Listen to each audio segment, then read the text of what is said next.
Greetings and peace, everyone. Thank you so much for joining me this evening. Tonight, I have the honor and privilege of being joined by Joanna Hart from England. And both of us have had our relations with Duane Dietrich. So, in this particular episode, we will discuss each of our individual experience and how it has affected us in our lives. And I thank Joanna Hart because she has lived an extraordinary life and has went through her own ordeals and has survived everything. She has been an inspiration to me in my journey and in my life with all of the things that she has went through and being a psychic, a best-selling author, and so many great things that Christine has done in her spiritual journey. And I'm honored and grateful to have encountered her on my path.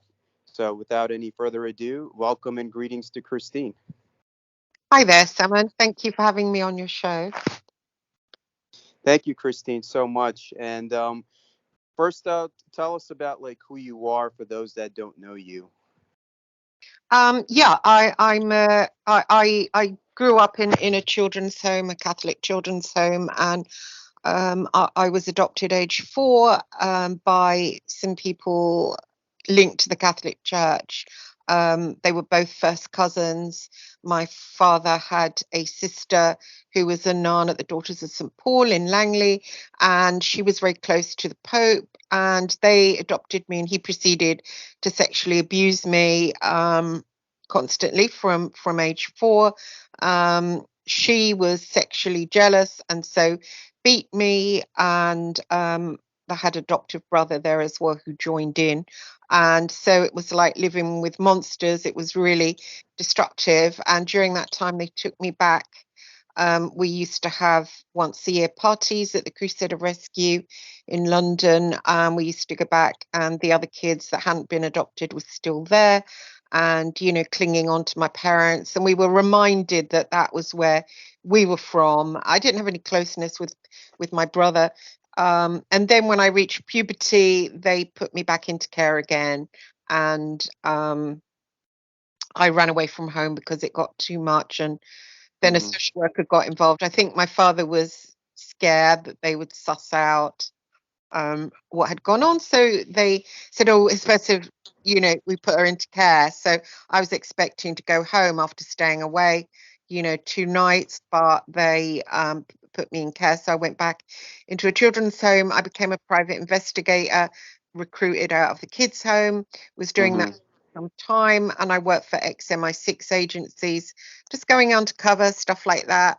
And then I swapped over to working for Fleet Street. I did a lot of undercover stuff. I did a lot of, got very close to the real IRA, had a relationship with the head of, not the head, the second in command of the real IRA. And then I wrote a book because I'd studied 2 serial killers and met these 2 serial killers, Ian Brady and the Hillside Strangler, Kenneth Bianchi. And somebody read my book, a friend of Fritz Springmeier, and said that they believed I was a monarch. I was MK Ultra. So that was in 2016. That started my little dive down the rabbit hole and waking up, Hmm.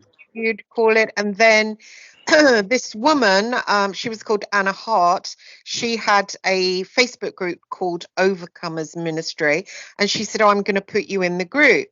And it was other people that said they'd been through this mind control. And I remember thinking at the time, "Oh, it's a load of rubbish. It's an American thing," and not being interested. But then one time, I got talking to a girl in the group just out of boredom, and I was talking about my sexual abuse, and I said a lot of it I want to access because I don't have like full memory of what my father did. I get flash-ins, but I really do want a full memory because I feel like he took a bit of my soul and I haven't got it back, my sexual part.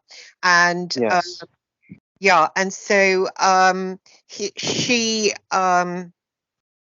said to me, "Oh, why can't you access it?" And I said, "There's a screen there." And she said, "What's on the screen?" And I said, "It's like Donald Duck and Disney characters." And she said, "That's Disney programming." So I'd remembered that my aunt, the nun, had taken me to Disneyland, which I thought was quite weird because my parents never took me on holiday anyway. And I remembered that when I was going out to South Armagh, Belfast, it's a British Army no-go area, I would suddenly find myself in different states of mind. Like I would go out there, be with this real IRA commander in his house, and suddenly I thought I was getting paranoid, but looking back now, I can see it was tripping into a different altar. And he actually noticed what I didn't notice. And he said, you're two different people. Like you have a side that's very exciting, very sexy. And then the other side is like really depressed and boring. And, you know, you get paranoid. But that was, he was talking about my real self, which is what I'm talking to you as. Yes. And that side of me, that side that he described as exciting, that I used to call by my middle name, Joanna, just to kind of recognize it more, that side just went away. And I haven't had it since, I suppose, 2009 when I was working for Rupert Murdoch. And in this little group, this woman, Anna, posted about this man called Colonel Michael Aquino. Now, this is the first time I heard about this person in 2016. And she said, oh, he's responsible for this MK Ultra. So obviously I'm an investigative journalist. I've been told that I'm MK Ultra. So obviously I'm going to try and contact him. I mean, it's kind of obvious, but it seems that when you do something like that, there's a lot of Americans out there that seem to believe that it means that you're I've been accused of being in with him. I've been accused of being his daughter. I've been accused of murdering Max Spears with him and all sorts.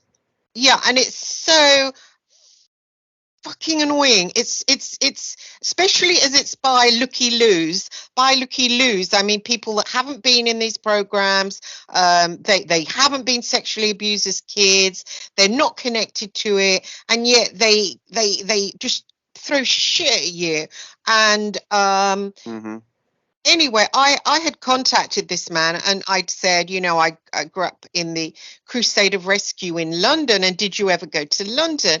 I didn't get a response. Sent another email, this time slightly more relaxed, not as professional, you know, please talk to me, blah, blah, blah, blah, you know, it doesn't matter if you don't want to talk about this. I just want to know, have you ever been to London? I just thought, you know, has he even been to London?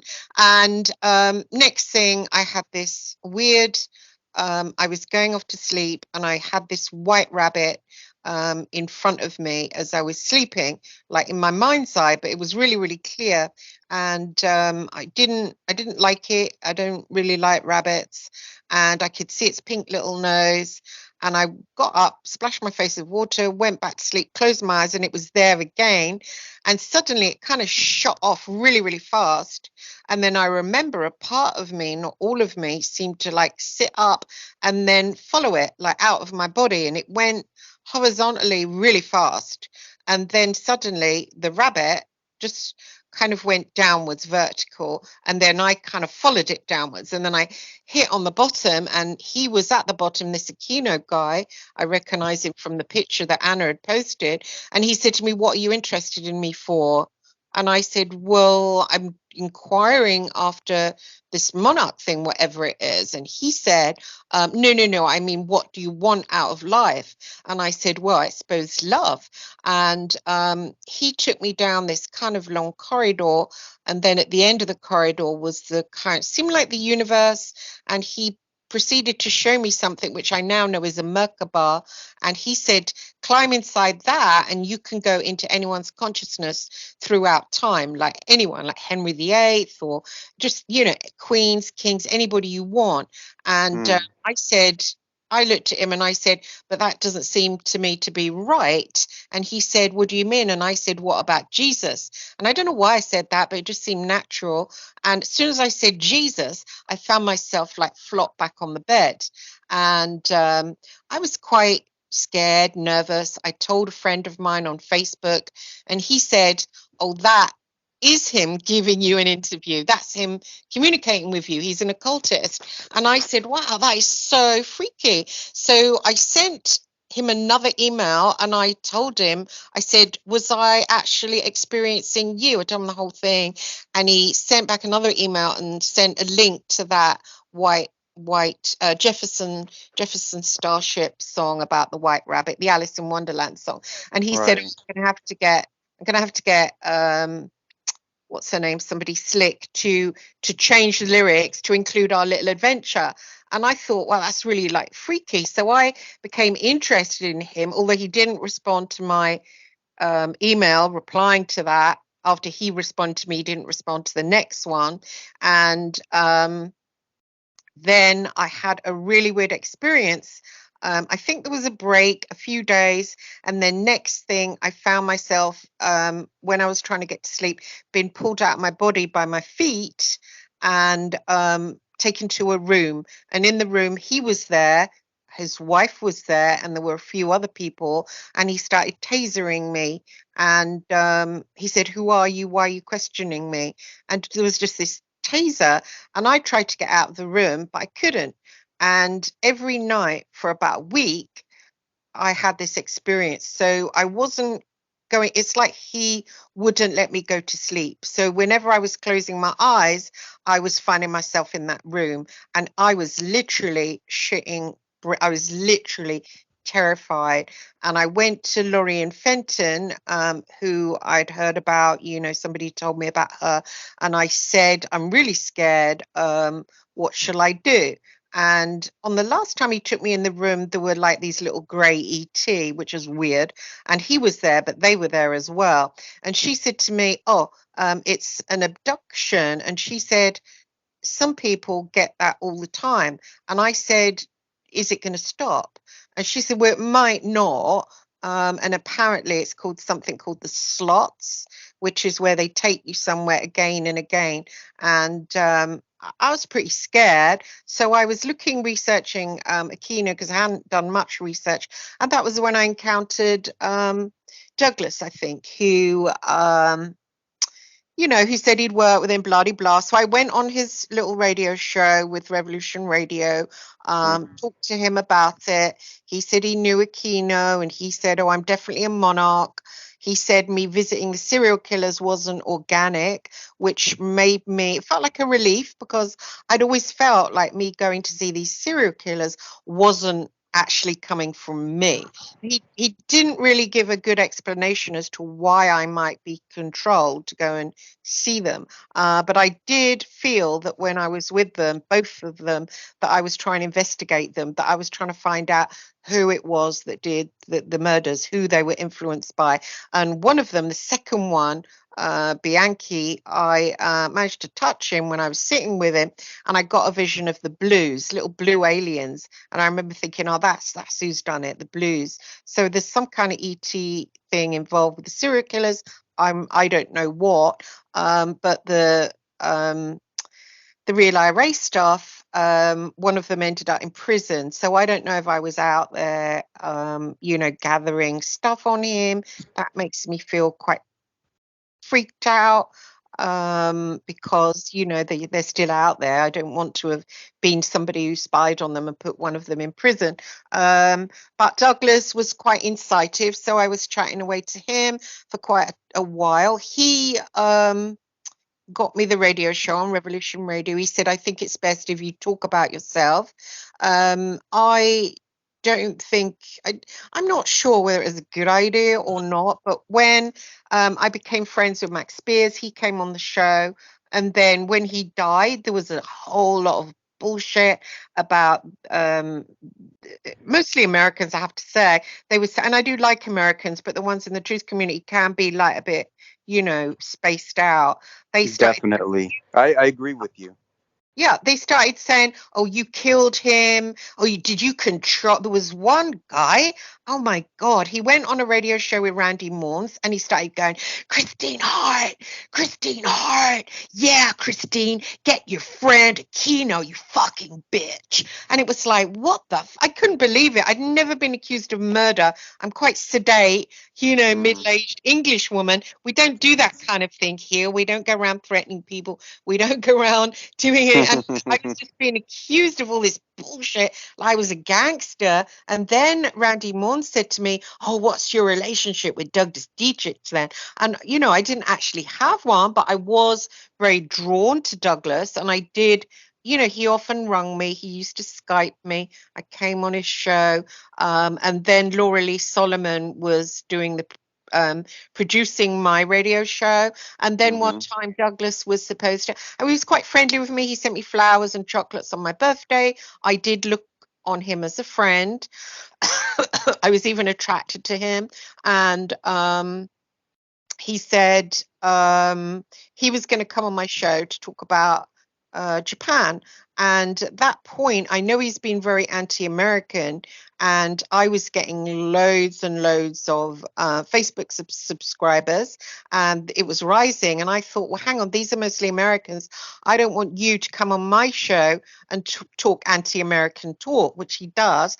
And so I didn't want him to do that, but he insisted. So I thought, well, since he got me the show, then probably I should. And then Laura Lee Solomon, she got to the station, hooked it in. I was on there for a few minutes talking to him, and I think I was a good interviewer because I slowed him down. He definitely talks too fast. And she suddenly and spitefully, I have to add, kicked me off of my own show. I was pretty angry about that, and there ensued a little argument back and fro with her. He suddenly withdrew, didn't speak to me again, hasn't spoken to me since. It's okay, if people are like that, they're like that. But it felt very aggressive just to be kicked off your own show. And it made a monkey of me. Mm-hmm. I don't like that carry on. I do keep women mostly at an arm's length because sometimes they can be bitchy. And I felt I was having a relationship with him, and suddenly someone came in and they were allowed to kind of slap at me, which I didn't like. I was willing to continue talking to him, but he didn't want to talk to me. Fine. People are like that for whatever reason. I'm not such a fascinating person that I should think that he should keep speaking to me. Fair enough. He tends to move on with people. And then I heard him, it was maybe about a year ago, saying things about me. He started saying I was a super soldier, was fair enough, maybe I am. And then he said stuff about me having the affair with the Real IRA commander. That's fair enough too. And then he started saying weird things about my son, which is not okay. And he started saying, my son was a femboy. My son actually, he's a bodybuilder, and he's like the same Mm. size as you are. He's not feminine looking. It's just complete rubbish. Then he started saying he was homosexual. He was attracted to men because I had let him sleep with my boyfriends. Well, Yeah. I He's been haven't doing had a this. He's been boyfriend. doing the same to me. Oh, really? Yeah, yeah. Please continue, and then I will explain my side. Yeah, he he then said that my son had affair. I mean, he's just not gay. Um, and I haven't had boyfriends since the his father. There hasn't been anybody, which is probably quite weird. But then I don't go out, and I think if I lived in America with American men, I probably would have dated. But I'm in England, don't really like English men, and so I haven't dated. That's the only reason. I certainly don't have. He made out like I was trailer trash, and all her boyfriends, with sort of men squishing beer cans with one hand and going to my son, hey, bitch, come here, and sort of having sex with him. What the? I mean, it was just totally out of order. I felt, I felt I had to tell my son, and my son laughed and went, oh, he probably fancies me or something. And, teenagers, they laugh at that kind of thing and just think it's a big old joke. But I was kind of really cross about it. And then I kind of got over it, and I thought, maybe it's because Douglas was raped as a child, and, he likes to think everybody is having the same experience. And so I forgave it. And then, what do you know? I find another radio show where he's wearing lipstick and saying it again. I mean, I do think it's about himself and about his trauma and da da da. But he can't talk about my son. My son's got a future. What if he meets a girlfriend and she's listening to that and oh, hang on, that's my boyfriend. He can't do that. He's young and he's sort of coming into his life. He can't go around saying that, especially it's not bloody true. Yes, yes, that's absolutely right, Christine. And I thank you for sharing this. And he's also basically said, and on his program, he said this several times, that Michael Aquino used to come to your home and refer to himself as George Clooney and Oh, sexually abuse your son, on top I of know. Oh, yourself being sexually abused by Aquino. So this man is a oh, that's narcissist. disgusting. He's a liar. I have, and he says that, and he says, he says that I live in Kensington in a big house. I have lived in Hayes most of my life. I now live in Hayes in a little flat.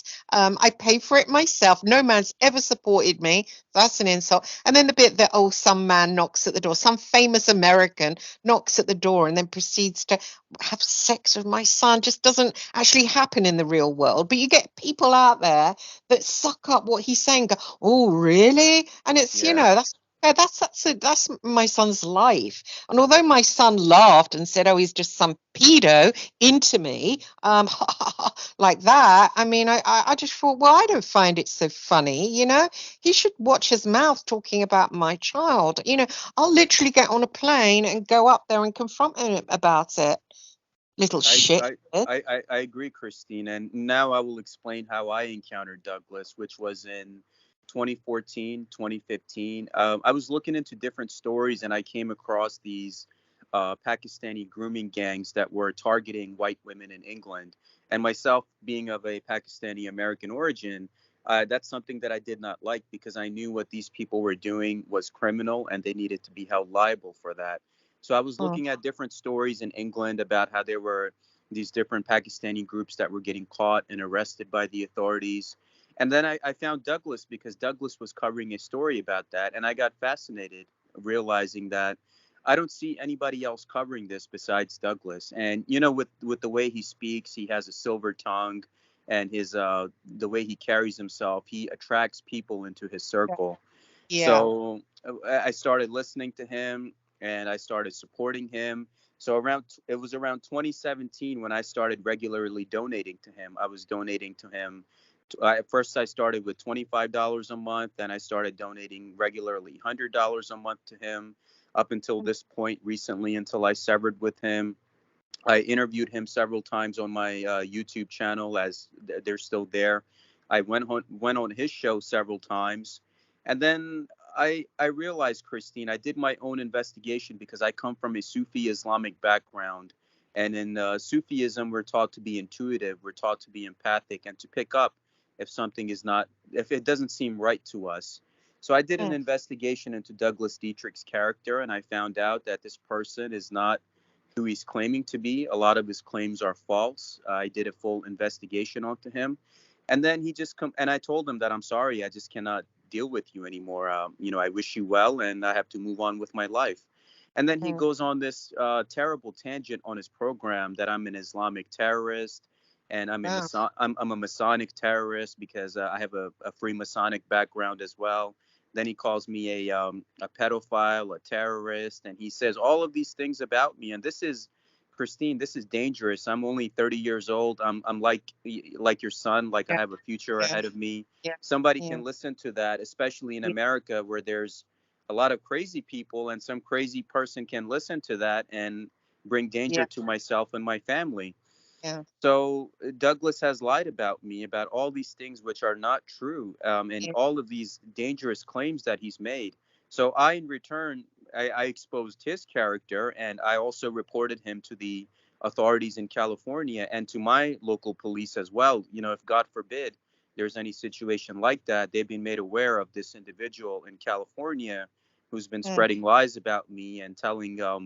He even made this claim on his show that basically I've been hijacked by Aquino and then I needed to die, and making all of these different threats and accusations against myself, same that he did to you, same that he did to others. So basically he's a narcissist, and he basically projects his own crimes and insecurities onto others, mm, and those that are on his program are basically probably complicit in the same. So number mm, one, you have these people that are not even using their real names.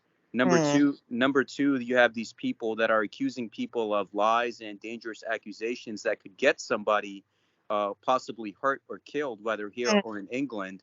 mm, So I think this person, I did the right thing by reporting him to the authorities, and also making sure that I spoke out against him, because majority of the people he did that to, Christine, every person he throws under the bus, they just quietly go away and they don't want anything to do with him. Mm. But I realized that this person is somebody that needs to be exposed in the so-called truth and conscious community, so people know who this person is and they're just aware of him. Yeah, well done. A lot of people go away. And, there's also been other people on his show. There was someone called Crystal something. I mean, she talks literally like that, like, oh, I'm Crystal. And she clearly had a thing about Max Spears. She said Yeah, she was a friend, but I don't think they had any connection whatsoever. He literally was on my show. He literally was a friend of mine. He literally met up with me in England because I'm English. I live in England, where yeah, he lived. He was a personal friend, and she went on Douglas's show, and she was saying, "Oh, going on Christine's show, Max was in the belly of the beast. The belly of the beast. What an actual! I mean, what the hell? After what I've been through as well in my life, these people that talk like that, they certainly haven't suffered. They're looky-loos in the truth community. I yeah. mean, it's horrible. I mean, I'm sick of it. I don't like it. I was quite excited that suddenly I was part of this community with interesting people. Douglas is certainly, you're right, he's very charismatic. He's very unusual. I thought, wow, what a fascinating man. He's so unusual and he knows a lot about the occult. And, but gradually, I mean, I just think lately he seems to have gone insane. Yeah, I think that's what it is, and I mean, even with all of the years that people have supported him, I supported him. I genuinely thought that his cause was righteous, and I did everything in my power to support him until I found out otherwise. That this person's not who he claims to be. He's just taking money from people. He's lying to people, and then people who basically go away from him, he starts slandering them and he starts defaming them and starts making dangerous accusations against them. And I also I caught don't know why he him. started on my son. I don't know why he didn't say anything. Well, I suppose, yeah, I'm involved in that. Apparently, I let my boyfriend. It's like, I mean, who would do it? It's just horrific, isn't it? It's a real talk about character assassination. That's like goes right down there. Yeah, yeah, I of mean, course, of course, and that's the reason. And then when I looked into him, first I found his book, which was Vampirology, and he plagiarizes a lot of his images from Asian cosplay artists from Malaysia, from Thailand, and he claims that, oh, these are pictures of me in drag, and my son is taking these pictures. So then at first I caught him there plagiarizing these pictures from the different Asian cosplay artists. And then on hmm, his book, Vampirology, the cover of the book, he claims that that's his mother, but he plagiarized that from the Asian artist Eugene Fay. And the book itself, the manuscript, he plagiarized that from a Soviet scientist report about the hmm, vampire virus. So the first book that he made is all plagiarized and stolen, the book cover and the manuscript. The hmm, second book that he's written about the Roswell deception, in the very beginning of the book, it says in the fine print that this book is a work of fiction, and all events, characters, and everything is a work of fiction. And then in it, it's just his same Japan story about how it was actually the Japanese who won World War II, and all of this other stuff that he just comes out with. And I'm sad to see that he's created like a cult of personality around himself, and I'm just sad to see that there are so many people that are ready to just believe him without hmm. questioning his information. And unfortunately, there's several people from England too that support him. So I'm disappointed in them as well, that they should have at least a better common sense to be able to see what this person is and who he is. And he doesn't have photographic evidence for anything. Hmm. He's been caught lying about many things. He never served in the United States Marine Corps. He was never at the Presidio military base. He never met Lieutenant Colonel Michael Aquino.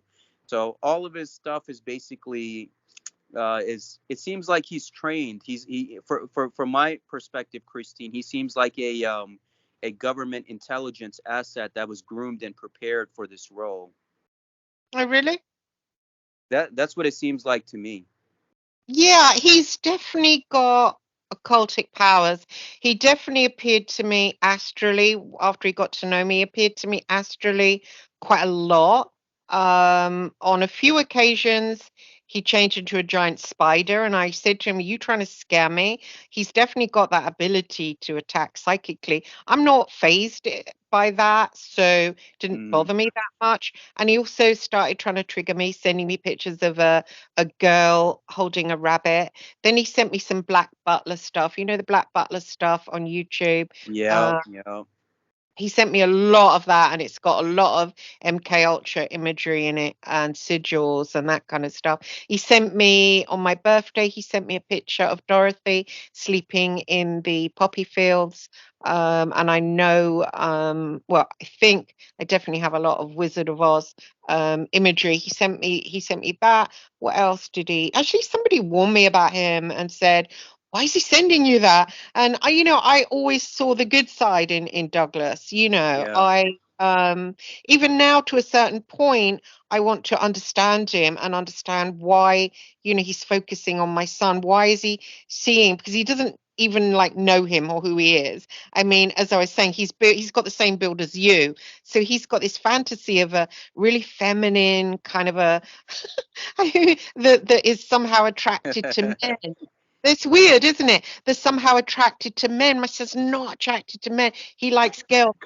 It's like, but he has this like weird kind of thing. It's like, I don't know. I mean, where is that coming from? It might be his own sexual abuse, or maybe he wants me as a mother, and he's got a fantasy that maybe if I was his mother, maybe his own mother let him get raped or something like that. I don't know, but there's some kind of weird psychology going on there. And I don't know why he focused on this Aquino guy. Having said that, there's a lot of people over there, especially in the truth community, that are so obsessed with that man. And it's kind of sad because, yes, he has got occult power. Yes, he was on Oprah Winfrey. But I would say, and certainly we English view someone, in fact, nobody over here has heard of him, really. I certainly hadn't.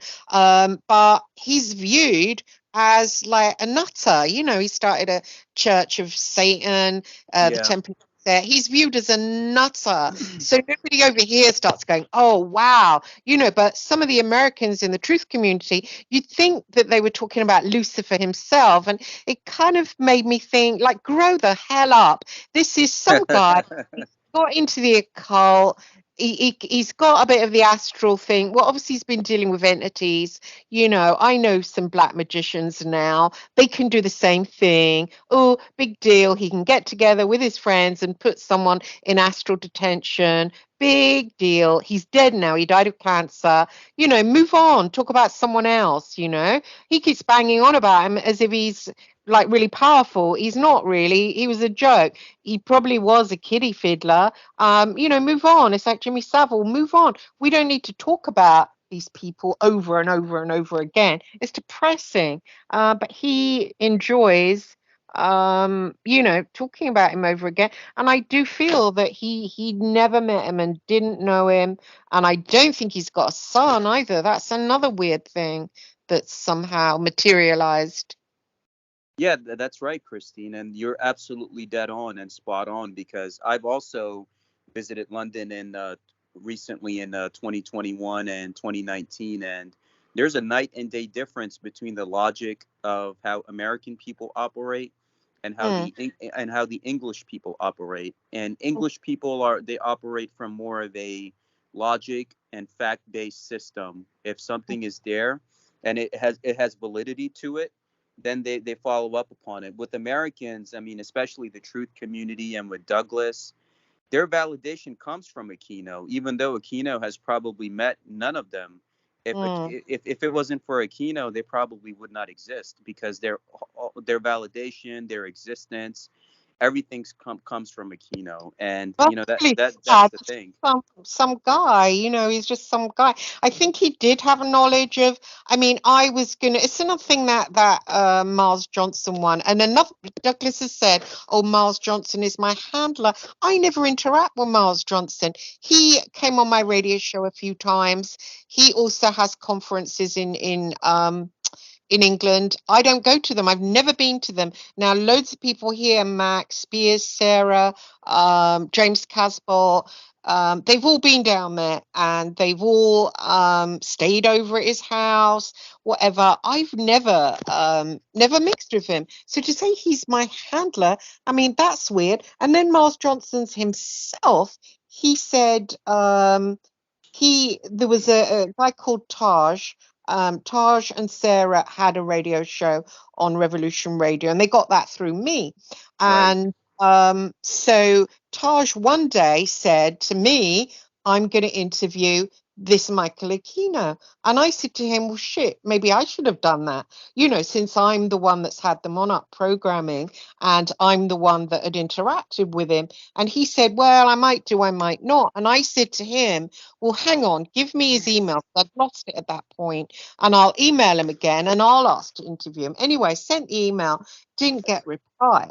And then I rang Miles because I was talking to him because Max wanted to speak in this conference. So I was kind of being intermediary because Max had been on my show. And I said to him, I think Taj is going to interview that Colonel Michael Aquino one that invented MK Ultra. And Mm. I think I should do it. And then I said to Miles, actually, why don't you make him a basis? And so he said, how do I get in contact with him? And I said, well, here's his email. And I literally had to get it off Taj because I had forgotten it. Once he said it was Zeepa, begins with X, I put it into my email. And then, of course, it came up, but I didn't remember what to put in. So I said to Miles Johnson, here it is, it's zeepa.org, something like that. And he said, okay. So he went off, spoke to him. They he interviewed him. It was a really bad interview. And I was due to interview him. I got harangued by the American truthers nonstop. Oh, if you speak to him, you're evil. You can't do this. In the end, I thought this is so stressful to me. I'm not going to bother doing it. I don't want to get harangued or called evil or called in league with him or anything like that. So I Yeah. decided not to do the interview. And I was quite upset about it. So then I wrote in a letter to him, another email after the Miles Johnson interview. Could you tell me about the MK Ultra? Does it actually exist? And he then said back to me, oh, do you mean when you got a pack of playing cards, you sift through them really slowly, you pull one out and you slowly turn it over and it's revealed to be the Queen of Hearts? And as soon as I read that, my whole body went really cold. I started shivering and I really felt that I wasn't in my body. I rang Fritz Springmeier, and Fritz Springmeier said that he triggered an altar, and I should say to the altar, stand down, you've done a good job. So there was I, like really freezing.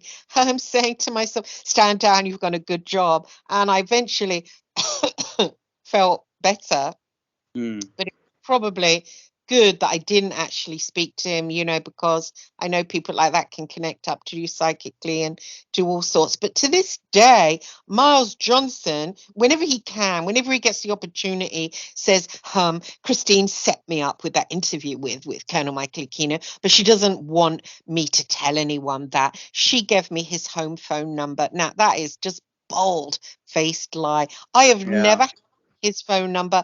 Tajinder Gill never had his phone number. All anyone had was an email. I don't know whether Miles had his phone number or whether he just had an email, but it's just complete, and this little whispers goes round and then like, oh, she was having sex with Michael Aquino. He comes round to her house. The guy lives in America. I mean, it's just like horseshit. And then on his latest show, Douglas says, yes, Michael Aquino lives in England. And then he added in Scotland. Scotland's another country. Yeah, see, Yeah. Christine, that's the whole. It's unfortunate, but it's funny at the same time that what wild fantasies do these people have in their I heads? And know. that's what I've noticed about a lot of this truth community, whether it's Douglas or Miles. They will accuse their detractors of lies. I mean, I was just shocked. I mean, I just told Douglas that one day, I'm sorry, I want nothing to do with you, and I'm moving on with my life. And then he just goes on this a crazy tangent. Oh, that Salman Sheikh is a terrorist. He's a pedophile. He's this and he's that. He needs to be reported. And he's just going off on all of these crazy things. And I was just so shocked to hear it that Yeah. all I did was try to do right by this guy. And look how he just does a 360 on me. He was the real enemy the whole time. And Yeah. then I reported him to the authorities. I made my own videos exposing him. So with a person like him, Christine, you can't just let him get away because I have a future, your son has a future. Yeah. Yeah. We can't let some mentally disturbed individual from San Francisco just to say all these things and get away with it unless he or she is protected, and that's where they get the balls to go after people, which is a speculation in my mind that I'm just just, just, I just just, like how in America a lot of the groups turn out to be government informants, if this yeah. guy is probably one of them too, and that's why he can get away with doing this. Yeah. I mean, I'm not sure what he is. I mean, it's just kind of mad. But yeah, you're right. I mean, my son's just a child. You know, if he keeps saying it, then I'll have to get his father involved in it. You know, contact his father, and you know, he's got a big reach. You know, he's got massive reach. So he really needs just to forget me. You know, if he can move on. You know, certainly forget my son. As my son said, tell him I'm not interested in him. See, that's the thing, Christine. I mean, you just look at his story, and he said I was 3 years old and I bit the penis off of my grandfather when he was trying to rape me, and he died within 48 hours. And then people researched it, and they found out his grandfather actually died in Florida, and they dug up the obituary. And recently, he has changed his story on that. That instead of dying within 48 hours, he died within 1 to 3 years. So when he gets caught on his lies, his plagiarism, and his other things, then that's when he kind of redacts his statements and he continues his defamation and assault. And it's unfortunate the people that are currently joining him because he eventually throws everyone under the bus. I mean, even the people that he's dealing with now, he's going to do the same to them that he's done to both you and I and several other people with the lies and defamation and telling people to report each other and just causing all of this madness and chaos. I just hope with the karma, Christine, that this person gets his karma that's coming to him spiritually. Because I mean, I myself as a Sufi, I couldn't do that to somebody and be able to sleep at night.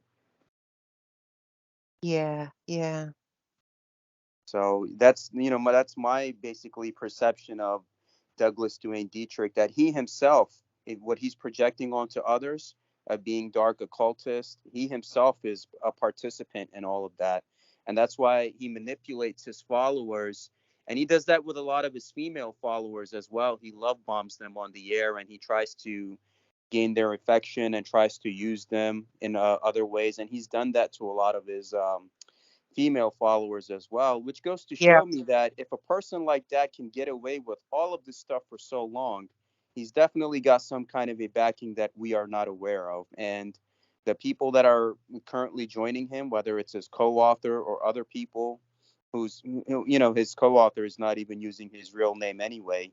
And these people are joining him in his defamation and these other things that they are doing. And I just think that it should not be taken lightly, Christine, because words have Exactly. consequences. Words Exactly. are Oh, like, someone. So sorry, I'm due on air.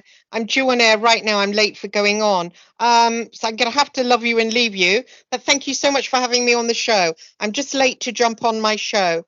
Everybody's shouting at me at Revolution Radio. no worries, Christine. Thank you, and we will speak again soon. Thank you very much. Bye, Salman. Thank you. Bye bye. Take care. Take care.